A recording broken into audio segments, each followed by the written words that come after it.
कि जो इस देश का सर्वे सर्वा था, जो मालिक था, हमको यह इस देश की रक्षा करने की वर्ण व्यवस्था में हमको स्थान दिया गया, हमें छत्री बताया गया ऋग्वेद काल से ही, और ये कहा गया कि आप इस देश की रक्षा करेंगे, गाय की रक्षा करेंगे, भारत भूमि की रक्षा करेंगे, अपने धार्मिक ग्रंथों की रक्षा करेंगे, और इस देश को सबसे बड़ी जो उपलब्धि है, विदेशियों को मार भगाएंगे। हमारे प्रथम जो आप देख रहे हैं विक्रमादित्य, मैं विक्रमादित्य का ही वंशज हूँ, मैं धार राजा भोज का वंशज हूँ, कुंवर सिंह का वंशज हूँ। विक्रमादित्य विश्व का एक अद्भुत राजा थे। आप देखेंगे काबा में जो मूलों का मस्जिद है, जहां वो जाते हैं, वो वहां विक्रमादित्य की चर्चा है। एक कविता के द्वारा उसमें कहा गया है, एक कवि कहता है कि हम विक्रमादित्य को प्रणाम करते हैं, नतमस्तक होते हैं। वो कविता आज भी सोने की पलट पर एक लिखवा करके वहां उसमें उस मस्जिद में चिपकाई गई है। हमारा राज्य पूरा ईरान, पूरा अफगानिस्तान, चंपा, बर्मा, इंडोनेशिया आज भी अंकुरवाट में विश्व का सबसे विश्व विख्यात मंदिर है। हम सिकुड़ते जा रहे हैं।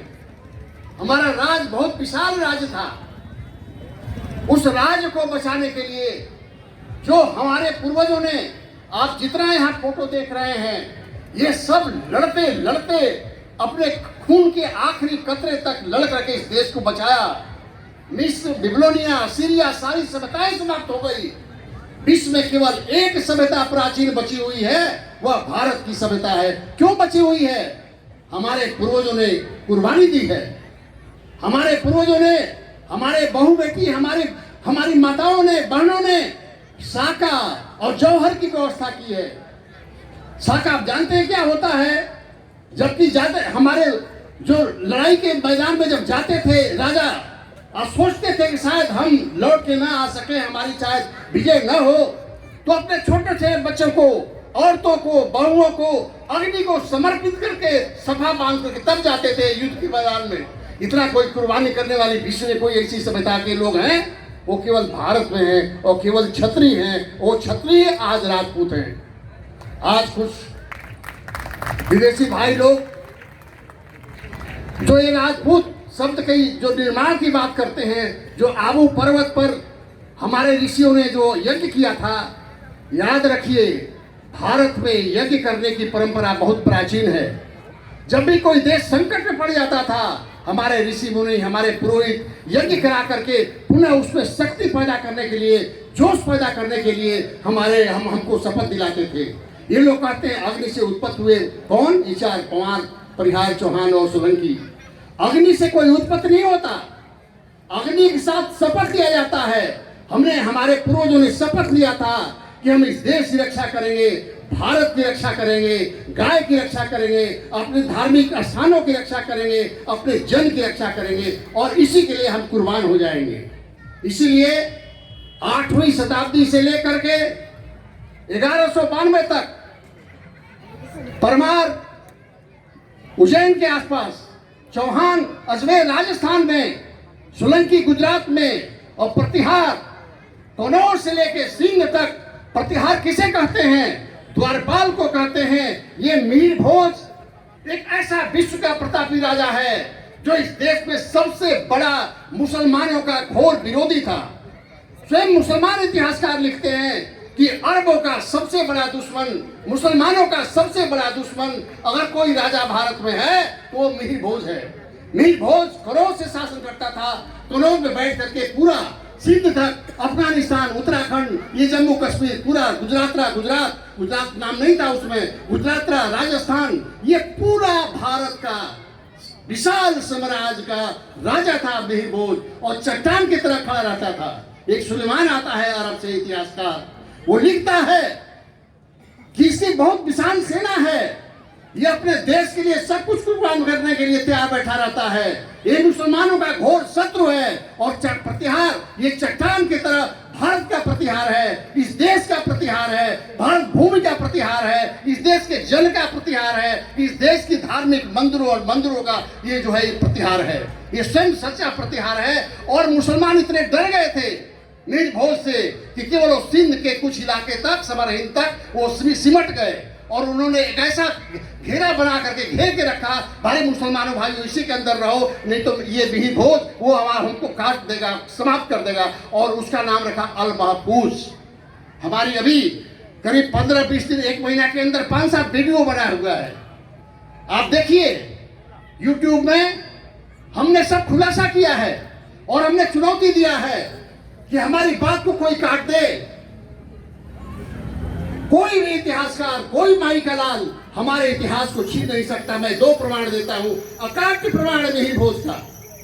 मिहिर भोज अपने ग्वालियर अभिलेख में करते हैं, वो कहते हैं कि मेरा वंश सूर्य वंश है, मैं राम के बड़े भाई, छोटे भाई लक्ष्मण के वंश के हैं। और जो जोधपुर से बाऊ का हमको अभिलेख मिलता है, ककू का मिलता है, वही घटियाला का अभिलेख, उस अभिलेख में भी ये कहा गया है कि हमारा सूर्य वंश है और हम राम के छोटे भाई लक्ष्मण के वंशज हैं।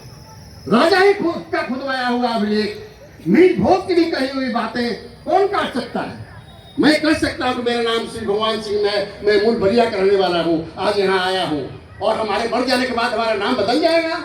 जो मैं यहाँ कहता हूँ इतिहास में अमर रहेगा। मिटाए हुए मिहिर भोज के शब्द को कोई इतिहास में काट नहीं सकता। दूसरी बात, विश्व का एक प्रकांड विद्वान, भारतीय साहित्य का कवि कालिदास, जैसा कालिदास विक्रमादित्य के कोट पोएट थे, उसी तरह से प्रतिहारों का कोट पोएट विश्व का संस्कृत का महान विद्वान राजशेखर था। राजशेखर कर्पूर मंजरी लिखा जिसने, काव्य मीमांसा लिखा जिसने, बाल रामायण लिखा जिसने, उसकी दर्जनों किताबें हैं। वह लिखता है, उसके प्रतिहारों का कोट पोएट था, उनका कवि था प्रतिहारों का, मिहिर भोज के बच्चों का, उसके पुत्र का। ये कहता है कि ये रघुवंश है, ये रघुवंश को आगे बढ़ाने वाले हैं, ये इक्ष्वाकु वंश के हैं, ये इक्ष्वाकु वंश के नेता हैं। तो फिर राजशेखर की बात को कौन काट सकता है? जो उसका कोट पोएट ही कहता है कि वो रघुवंश है। इसलिए कुछ गुर्जर भाई लोग, आप अगर कहते हो कि ये है तो पहले अपना इतिहास पढ़ो। इस देश को अंग्रेजों ने पूरा बहुत बारीकी से अध्ययन किया है और एक एक गांव में कौन जात कितनी है, सब उसका इतिहास लिखा है।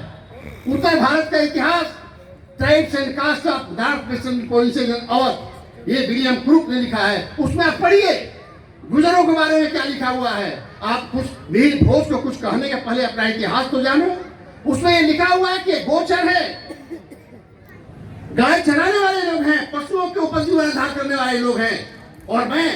और कहाँ शादी ब्याह कहाँ होता है। मैं जैसे परमार हूँ, हमारी दादी चंदेल वंश की थी, हमारी माँ राठौर वंश की थी, हमारी पत्नी सूर्य वंश की है। जहाँ शादी विवाह होता है आज भी हमारे राजपूतों प्रतिहारों में, क्या आपके यहाँ ऐसा है? सामाजिक व्यवस्था है? क्यों ऐसा? ये एक षड्यंत्र है। अभी जो राखी गढ़ी में खुदाई हुई है आपके हरियाणा में, प्रोफेसर सिंह ने खुदाई की है, पुणे यूनिवर्सिटी के प्रोफेसर हैं। उस खुदाई से भारत की सभ्यता और संस्कृति 10,000 वर्ष पुरानी हो गई है। इसलिए कुछ भी देश में लोग बौखला गए हैं कि भारतीयों की सभ्यता तो इतनी प्राचीन हो गई है। इसलिए हमारी सभ्यता को डाउन करने के लिए, हमको नीचा दिखाने के लिए ये षड्यंत्र रचा। और ये हमारे गुर्जर भाई लोगों को भी कहा कि ये जो हूण आए, हूणों के साथ एक खज्जर जाति आई और ये खज्जर जाति, खज्जर ही गुर्जर, मतलब ये गुर्जर है, खज्जर ही गुर्जर हैं। हूणों के साथ जो आए यही गुर्जर हैं और उसी से मिहिर भोज को जोड़ देते हैं। मैं कहना चाहता हूं कि उस हूणों को मिहिर भोज ने इस देश से बार भगाया था। हूणों को एक गुप्त सम्राट विक्रमादित्य, जिससे अभिलेख है सैदपुर भीतरी गाजीपुर में, उसने भी महीनों निकल करके हूणों को इस देश से बाहर निकाला। उसी तरह से मिहिर भोज के वंश का एक राजा, सामंत राजा जूनागढ़ में राज कर रहा था, गुजरात में। उसमें गुजरात का नहीं आता, ये मूल लोग गुजरात के थे, गुजरात के रहने वाले थे। और के मुंशी ने इनको गुजरात को अपने गौरव दिखाने के लिए मिहिर भोज को गुजरातरा कहा, तो आपने ये गुजरातरा तो गुजरात में बना दिया, वो तो स्थानवाचक है। और मिहिर प्रतिहारों का एक सामंत राजा ये घोषणा करता है, उसके दो लेख मिलते हैं शिलालेख उन्ना में जूनागढ़ के पास। वो कहता है बलवर्मन कि हमारे रवि वर्मन जो उसका लड़का था, बलवर्मन उसका बाप था, वो कहता है कि हमारे पिता बलवर्मन ने हूणों को इस देश से मार भगा दिया है, हूण विहीन कर दिया है भारत से। जिस देश को, जिस हमारे पूर्वजों ने, मिहिर भोज के वंशजों ने जिन हूणों को, खच्चरों को इस देश से मार भगाया, उसी से आप इसका इतिहास जोड़ते हैं। कितनी हास्यास्पद बात है, हंसने की बात है। जिस वंश को, हमारे हूणों को मार निकाला इस देश से हमारे प्रतिहार राजा और गुप्त सम्राट यशवंतगुप्त ने, उसी से आप जोड़ते हैं। ये इतिहास की अनैतिक बातें हैं। और आप हमारे मिहिर भोज के ऊपर आक्षेप करने से पहले, उसको अपना बनाने पहले आप अपना इतिहास तो पढ़िए।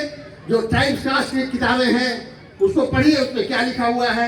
एक ज्वाला प्रसाद की किताब है जाति भास्कर, करीब 100 साल पहले छपी है, उसमें आप पढ़िए कि क्या लिखा है गुर्जरों के बारे में। मैं नहीं बताऊंगा यहाँ, बहुत कुछ ऐसी बातें हैं जो आपको सब कुछ पता चल जाएगी। आप क्यों ऐसा कह रहे हो? जो राजा स्वयं अपने लेख में घोषणा करता है कि हमारा वंश सूर्य वंश का है, हम लक्ष्मण के भाई के वंशज हैं, उनके पुत्रों के वंशज हैं, उस राजा को घोषणा किए हुए बात को कोई काट नहीं सकता, कोई इतिहास का लेक्चरिंग नहीं कर सकता। उसी तरह से राजशेखर की बात को भी कोई इतिहासकार, विश्व का कोई भी इतिहास में सोचने वाला आदमी इस बात को नहीं काट सकता। वो स्वयं सूर्यवंशी क्षत्रिय जो घोषणा करता है, कैसे आप कहते हैं सीधा लेख है। ये जो बात में गुजरातरा शब्द, ये मूल लोग जो हैं, ये राजस्थान के जो आपके जो दक्षिण का क्षेत्र था, गुजरात के उत्तर का क्षेत्र, नर्मदा का तट, ये मालवा से दक्षिण पूरब, ये गुजराता बोला गया है। और यहीं के पहले वो शासक थे।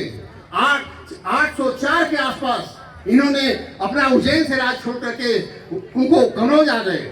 उज्जैन, चूंकि राजकोट वहाँ गोविंद वगैरह तंग करते थे उनको, तो ये नागभट्ट द्वितीय यहाँ आ गया और यहाँ चक्रायुध को मार करके जो पालों की तरफ से राज कर रहा था, परम भटारक महाराजाधिराज परमेश्वर अपने को कहता है। परमेश्वर भारतीय संस्कृति के अनुसार राजा को ईश्वर कहा गया है। जिस तरह से भगवान अपने सब प्राणियों को बचाता है, जितने प्राणियों को बनाया है, सब जानवर, पशु, आदमी, उस सबकी भगवान रक्षा करता है। उसी तरह से राजा अपने राज्य की, जनता की, भूमि की, सबकी रक्षा करता है। उसके अंदर ईश्वर का गुण होता है। इसीलिए परम भटारक महाराजाधिराज परमेश्वर कहता है नागवत।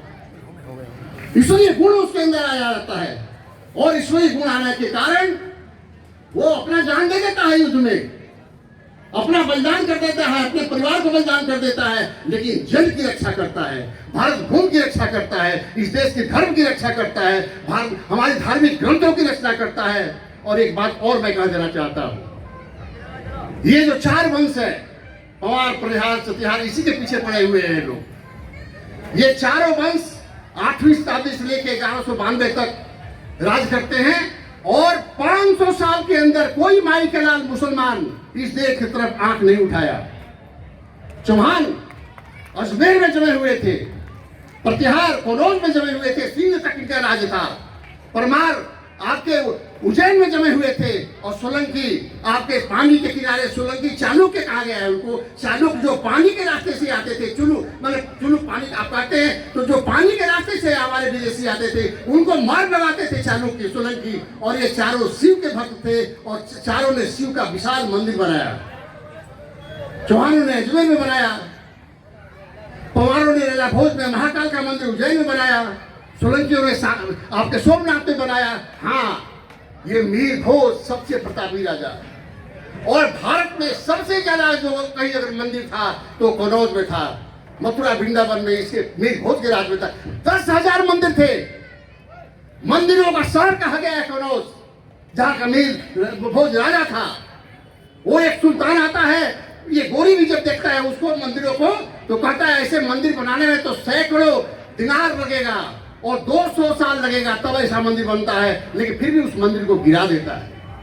10,000 याद रखिए, 10,000 मंदिर केवल कनौज में थे, वृंदावन मथुरा के आसपास थे, और बहुत विशाल मंदिर थे। जैसे मंदिर हमारे अंकुर वाट में आज है, वो हिंदू हमारे वहां तक हमारा राज था। चंपा बेबीलोनिया जो समझताएं समाप्त हो गई है, हमारे पूर्वज गए थे वहां भी देता है कि क्षत्रिय राजा ने इसको बनाया है। एक तो कौंडिल्य गोत्रीय, भैरवी कौंडिल्य गोत्र है, परमार वंश का वो राजा जो अंकुर वाट में उसका अभिलेख है, वो कहता है कौंडिल्य गोत्रीय राजा ने इसको बनाया, हम क्षत्रिय वंश के हैं, ये वो अभिलेख में मिलता है। हम सिकुड़ते गए हैं, इसलिए आज भारत में खतरा है भाई। ये षड्यंत्र रच करके हमारे लोगों को, हमारे गुजर भाइयों को भी कुछ जगा करके, गुजर भाइयों पहले अपना इतिहास तो पढ़ो, अपना तो जानो कि टाइटल कास्ट में अंग्रेजों ने तुम्हारे बारे में क्या लिखा है, तुम किस जात के हो, क्या करते हो, तुम्हारा पेशा क्या है, क्षत्रियों का पेशा क्या है उनको ही पढ़ो, नीलभोज का पेशा क्या है उनको पढ़ो, और अपना पेशा पढ़ेंगे तो आप जान जाएंगे। तो ये सारी जो चीजें हैं, ये क्या कभी किसी के ऊपर आलोचना करने से पहले अपना इतिहास पढ़िए। जब अपना इतिहास पढ़ेंगे, उसमें मैं नहीं कहूँगा क्या क्या लिखा हुआ है, आप पढ़ेंगे तो पता चल जाएगा। वो जो खजर जात आती है, खजर जात पशुओं पर अपना जीवन निर्वाह करती थी, और चोर थे वो चोर डकैती मारकाट करते थे, उसी से गुजरों को जोड़ते हैं, ये गुजरों को भी विदेशी करते हैं। इसलिए इन चीजों को ना कह करके, गुजर भाई भी हमारे हैं, भारत के हैं, और ये इसको ना करके आप इस देश को मजबूत बनाओ, और मूर्तियां लगाओ, वीर घोष का लगाओ, राणा प्रताप का लगाओ, विक्रमादित्य का लगाओ, सबका हम लोग को भी बुलाओ। लेकिन वहाँ कोई जब राजा हो जाता है तो किसी जात का नहीं होता। आज मोदी जी प्रधानमंत्री हैं, क्या मोदी जी केवल मोदी जो तेरी बनिया लोग हैं उनके प्रधानमंत्री हैं? पूरे भारत के प्रधानमंत्री, भारत जन के प्रधानमंत्री है। वो सब इसलिए, कोई जब राजा हो जाता है तो उस प्रजा का राजा होता था और अपना जान दे देता था। तो उस राजा के पहले आप ये लगाते हैं, गुजर लगाए, हम क्षत्रिय, कोई क्षत्रिय सम्राट किसी राजा ने अभी तक नहीं कहा, घोषणा नहीं किया नहीं बोलने के हम क्षत्रिय है। परमार राजा विक्रमादित्य ने नहीं कहा कि हम क्षत्रिय हैं। हाँ, जो उनके इतिहास लिखा हुआ है, जो उनके पोएट थे उन लोगों ने लिखा है, उनके वंश का इतिहास लिखा हुआ है। आप हर्षवर्धन जो बाण उसके राज दरबार में था, हर्ष शरीर दिखता है, तो हर्षवर्धन के बाद 6वीं शताब्दी के बाद एक ही राजा है जिसका इतनी विशाल सेना, इसके विशाल क्षेत्र पूरे भारत में था, वो मिहिर भोज था। पूरा बंगाल तक लेकर के मुंगेर तक, ये मुंगेर तक जीत गया था, और मुंगेर से लेकर के पूरा ये जो बनारस वगैरह का क्षेत्र है, पूरा उत्तराखंड, उत्तर प्रदेश, ये हिमाचल की तराई, और पूरा राजस्थान और सिंध का इलाका, गुजरात, महाराष्ट्र, ये सब उसके क्षेत्र में था। हर्षवर्धन के बाद एक ही राजा दिखाई देता है हमको, वो मिहिर भोज दिखाई देता है। इन्हीं शब्दों के साथ मैं अपने इतिहास बहुत बातें मैं कर सकता हूँ, लेकिन यहाँ आज समय ने, भाई निर्मल सिंह जी, बस 2 मिनट हम समझ गए कि आपको दुख है। जब इतिहास पर आप चर्चा करेंगे तो हमारा 5-7 वीडियो है, उसको आप देखिए, मैंने उसमें सब लिखा है। और हमारा प्रतिहार वंश का आदि स्रोत वाल्मीकि रामायण है। वाल्मीकि रामायण का उत्तरकांड श्लोक नंबर 14 और 103 सर्ग में आप देखिए, राम ने ही भरत को प्रतिहार बनाया था, राम ने लक्ष्मण को प्रतिहार बनाया था, और प्रतिहार शब्द का उल्लंघन कर दिया था लक्ष्मण ने, तो राम ने लक्ष्मण को मृत्युदंड दिया। और आपने दूसरे तीसरे जाकर के जन समाज ने लिए, जानते थे कि अयोध्या को उन्होंने बचाया था, लेकिन प्रतिहार शब्द की लाज रखी थी। इसीलिए ये राम का दिया हुआ प्रतिहार शब्द, प्रतिहारों का आदि स्रोत वाल्मीकि रामायण है। और उसके बाद अगर अकबरनामा महावीर, दुनिया की प्रथम कृति वाल्मीकि रामायण है, जो किसी एक वंश को आधार मान करके तत्कालीन आर्थिक, सामाजिक, राजनीतिक सारी व्यवस्था, मैंने रामायण पर भी मेरा बहुत बड़ा काम। तो इन्हीं सब चीजों के साथ मैंने आज सूत्र आप देखिए, उसको वाल्मीकि रामायण है, मिल जाएगा उत्तरकांड में, और उसी राम ने ये प्रतिहार नाम दिया है भरत लक्ष्मण के लिए, और उसी के वंश यही बात मिहिर भोज करते हैं अपने लेख में, ग्वालियर अभिलेख में करते हैं कि मैं राम के छोटे भाई लक्ष्मण का वंशज हूँ। और आपको विश्राम देता हूँ और आप सभी भाइयों का स्वागत करता हूँ, आपका भी स्वागत करता हूँ कि आपने मुझे अवसर दिया, यहाँ बुलाया और मैं यहाँ आया और आपने हमारा इतना स्वागत किया। जय हिंद, जय भारत, जय भारत माता की।